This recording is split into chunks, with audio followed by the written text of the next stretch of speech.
Global market में इस समय सिर्फ एक ही चर्चा है दोस्तों। चीन से हो रहा पैसों का ऐतिहासिक पलायन। चीन दुनिया भर के देशों को कर्ज के जाल में फंसाता था। आज उसके खुद के निवेशक जो हैं वो देश छोड़कर भाग रहे हैं। एक साल में $1 ट्रिलियन का आउटफ्लो हो गया। ये कोई सामान्य घटना नहीं है दोस्तों।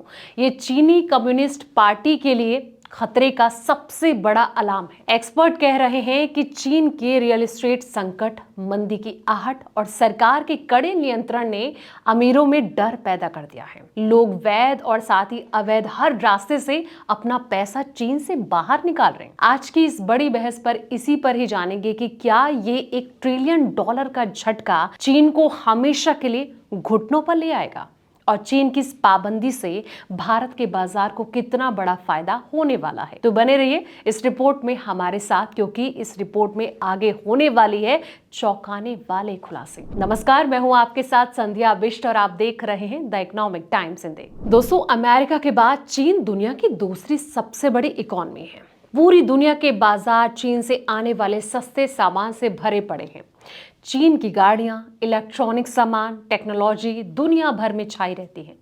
लेकिन चीन जो है एक बड़ी मुश्किल का सामना करना पड़ रहा है। देश से भारी मात्रा में पैसा जो है वो बाहर भेजा जा रहा है।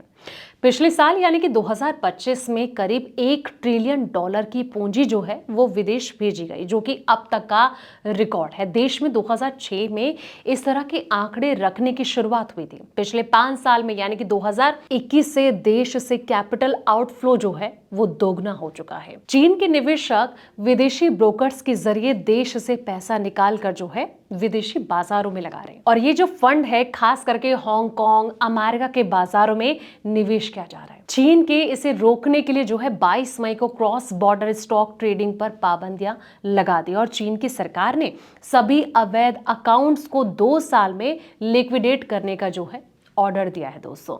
और इस बीच 3 कंपनियों पर जो है फाइन भी है। अब वो 3 कंपनियां कौन सी हैं, चलिए आगे जानते हैं। दोस्तों, चीन के साथ ही 3 ऑफशोर ऑनलाइन ब्रोकर पर फाइन भी लगाया गया और उनमें हांगकांग की कंपनी फोटू, सिंगापुर की कंपनी टाइगर ब्रोकर्स और साथ ही लॉन्ग ब्रिज सिक्योरिटीज शामिल है।